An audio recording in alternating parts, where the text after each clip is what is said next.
Out beyond the neat rows of suburban houses, where lawns looked trimmed to the inch and hedges squared off like green walls, lay a property that stood apart. It wasn't a cookie-cutter home squeezed into a cul-de-sac.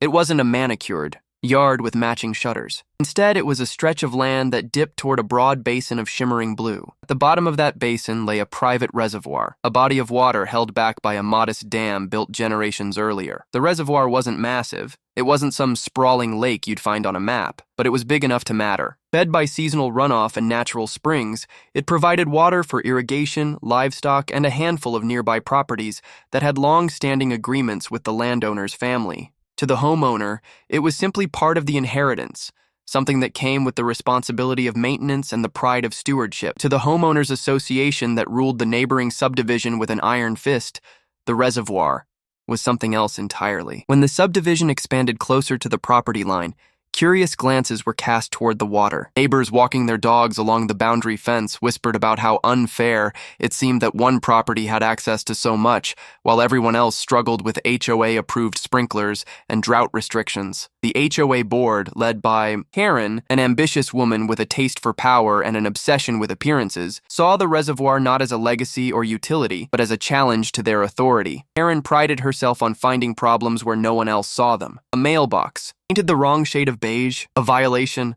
a lawn grown 1 inch too high, fine. And so, when she looked out across that reservoir, her mind didn't see history or natural resource management. She saw a violation waiting to be claimed. It began subtly at first. Letters slipped into the mailbox, worded politely but firm, reminding the homeowner of community water restrictions and resource conservation expectations. These letters, of course, were absurd. The reservoir wasn't part of the subdivision, nor did the HOA have any legal authority over it. Still, the tone was clear. The HOA considered the water a problem. The homeowner ignored the first few notices, assuming they were nothing more than Karen's usual overreach. But the HOA didn't stop. Their letters grew sharper, their accusations bolder. They claimed that the reservoir was excessive, that it undermined community conservation efforts, and eventually, that the very act of owning so much water was hoarding. Then came the fine. It arrived in a thick envelope, printed on HOA letterhead with Karen's signature bold at the bottom. The charge? Unauthorized storage and ownership of water resources. The penalty? Thousands of dollars, compounded monthly until compliance was achieved. For anyone else, such a letter might have been laughable. How could an HOA fine someone for owning water? For the homeowner, it was infuriating. The reservoir wasn't new. It wasn't illegal. It had been recorded, permitted, and maintained long before the subdivision even existed. The water rights were legally documented. And yet, here was the HOA, acting as though they were kings and queens of the land. Word spread quickly among the neighbors. Some chuckled at the absurdity, whispering about how Karen had finally gone too far. Others, however, nodded along, convinced that no one person should control so much. Karen fanned those flames, weaving her narrative at HOA meetings and on community message boards. She painted the homeowner as selfish, greedy, and inconsiderate of the shared struggles of the subdivision. It didn't matter that the water wasn't theirs. It didn't matter that the HOA had no claim. Karen had planted the idea, and once planted, it began to grow. The homeowner pushed back, of course. Certified letters were sent to the HOA, complete with documentation of legal water rights and ownership. Records. County officials were contacted, who confirmed, without question, that the reservoir was private property and not subject to HOA oversight. On paper, it should have been the end of the matter, but paper doesn't stop arrogance. Karen wasn't deterred by the facts. If anything, she was emboldened. She began escalating her campaign, making the reservoir the centerpiece of her crusade. She claimed it was unsafe, a hazard, even a breeding ground for mosquitoes. She spoke dramatically at meetings about children at risk of drowning and homeowners facing property devaluation because of the eyesore on their border. It was all theater, and her audience applauded. The homeowner, meanwhile, watched in disbelief as the narrative spiraled out of control. Each week brought fresh letters, each one more ridiculous than the last. Inspections were threatened, fines doubled. Karen even floated the idea of forcibly draining the reservoir under HOA authority, a suggestion that had no legal standing, but which sent murmurs of approval rippling through her loyal followers. The tipping point came not with another letter, but with an announcement. Karen, in her typical fashion, decided to host an elaborate garden party at her home. Invitations were sent across the subdivision, complete with promises of catered food, live music, and important community announcements. The homeowner wasn't invited, but word of the event reached him anyway. along with whispers of what Karen planned to unveil. Her solution to the water problem. The irony was bitter. While Karen prepared to sip champagne and congratulate herself in front of neighbors, the homeowner sat with a stack of fraudulent fines piling up on the counter.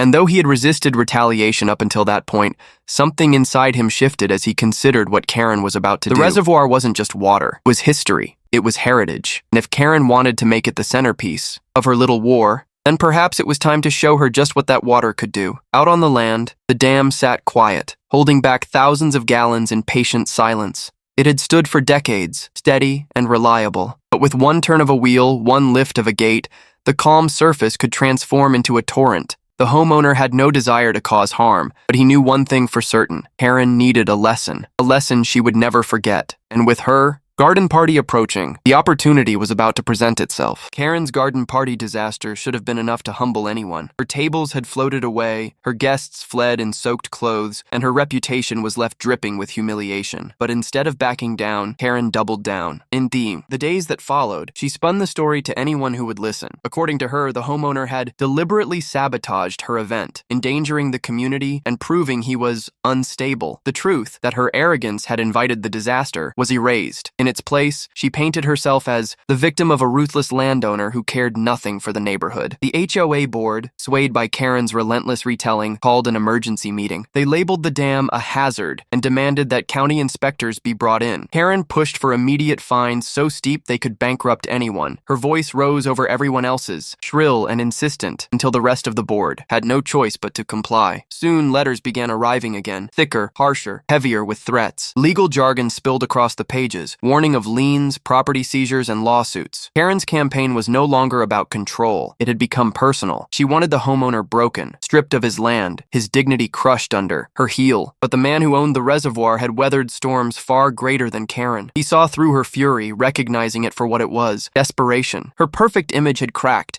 and now she needed revenge to cover her shame. Still, the tension wore thin. Neighbors avoided eye contact, whispering behind closed doors. Some feared the homeowner's quiet power, others feared Karen's wrath. The subdivision split in two, the air thick with suspicion. What had once been a petty dispute over water had become a full-blown war of pride, ego, and control. The homeowner felt the weight pressing against him. Every day he walked the dam, the roar of the reservoir echoing his thoughts. He had warned them with water once before. Karen wasn't listening. Now she wanted to drag him into court, strip him of everything, and stand on the ashes of his ruin. Something inside him hardened. He realized there would be no peace. Not with Karen. Not with the HOA that followed her lead. They had chosen their path, and it was one that pushed him to his limits. The breaking point had come. From this moment forward, the homeowner no longer thought of defense. He thought of strategy. He thought of making Karen regret every fine, every letter, every arrogant word she had ever hurled his way. The war over water was no longer about property lines or HOA rules. It had become something far more dangerous, and the dam was only the beginning. The weeks leading up to Karen's grand garden party became a theater of arrogance and pettiness. The HOA was buzzing with her updates. She bragged at every meeting about how she was tackling the community's water crisis and standing up against greed. She made herself the hero of the subdivision, one bold enough to challenge the hoarding landowner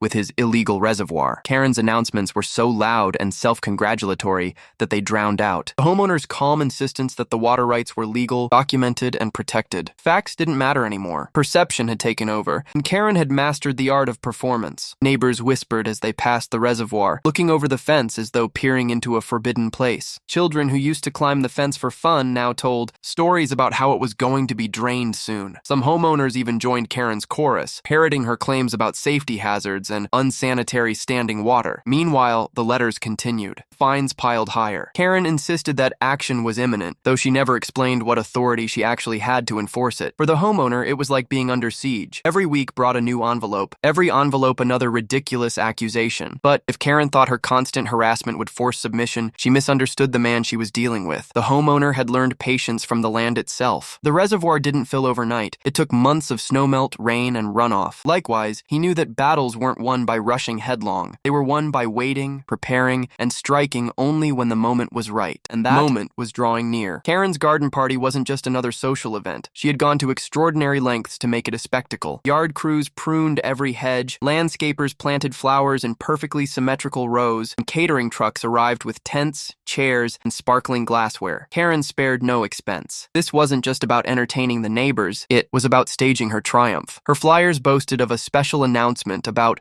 resolving the water crisis. She hinted online that she had secured approval to begin the process of reclaiming the reservoir. Though none of it was true, she had woven a narrative so tight that many believed her. When the party was set, Karen had positioned herself as the subdivision's savior, ready to unveil her victory against the landowner. The irony, of course, was that the homeowner wasn't just aware of her theatrics.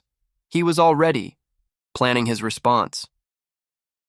Every evening he walked the dam, checking the sluice gates, ensuring the mechanisms still worked smoothly. The dam was modest but sturdy, designed decades ago for irrigation. Opening it partially would release a steady flow, enough to water nearby fields. But opened fully, it could unleash a surge, sending water rushing downstream with force. The garden, party conveniently, sat just below the natural runoff channel. Karen's pristine yard, with its meticulously arranged tables and floral arches, happened to rest in the path where the reservoir's overflow would travel if the dam were opened, wide. The homeowner didn't think of it as destruction. He thought of it as education. Karen wanted to weaponize the reservoir against him? Fine. He would show her the power of what she was meddling with. On the morning of the party, the subdivision was alive with activity. Delivery vans carried trays of food and stacks of plates. Strings of lights were hung across Karen's yard. The clink of champagne glasses echoed as workers arranged decorations. Karen herself marched about like a general, barking orders, her voice sharp with authority. Neighbors gathered early, curious to see the spectacle. They gossiped about the announcement, speculating that Karen had managed to force the county to step in, or that the reservoir would soon be filled in and landscaped. Some even joked about how they might get lakefront property once Karen had her way. The homeowner listened from his porch, the hum of the subdivision drifting across the boundary line. His patience had thinned to a razor's edge. Months of harassment, lies, and arrogance had brought them here, to this exact moment, and now Karen had set the stage for her own downfall. By mid-afternoon, the party was in full swing. Laughter and music carried through the air. Guests in summer dresses and pressed shirts clinked glasses under white tents. Karen, in a bright, floral outfit, held court at the center of it all, her voice rising above the noise as she prepared to deliver her announcement. She stood tall, chin lifted, as though she were about to conquer an empire. Up on the dam, the homeowner moved with steady precision. He inspected the sluice gate one last time, gripping the handle with both hands. The metal was cool, resistant, but he leaned his weight into it. The gate groaned, then shifted. Water stirred, the quiet surface of the reservoir rippling with sudden motion. At first, the release was subtle, a steady trickle carving its way down the channel. But with each turn of the wheel, the flow grew stronger, a stream swelling into a rush, the rush into a surge. Within minutes, the channel roared, water tumbling over rocks and roots as it made its way downhill. In Karen's yard, the first signs were small. A patch of grass near the fence grew soggy. A trickle crept across the lawn, unnoticed by the guests busy toasting their hostess. But then the trickle widened, seeping into the edges of the party. Shoes splashed in puddles. Table. Legs sank into softening ground. Laughter turned to murmurs as guests glanced down at their feet.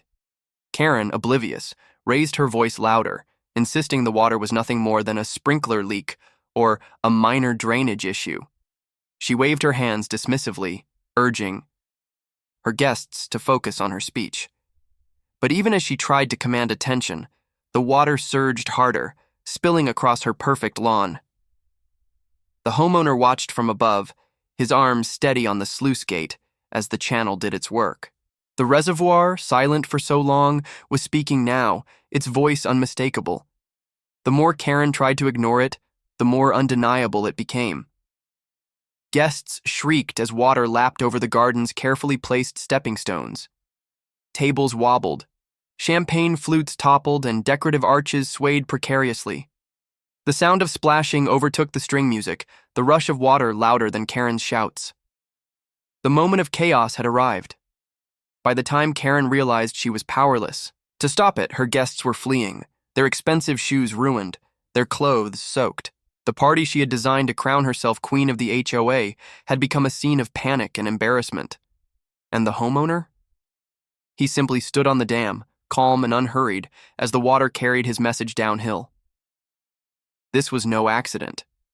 This was a demonstration. Karen had wanted to challenge him over water. Now, she would understand what it meant to cross someone whose patience had run dry.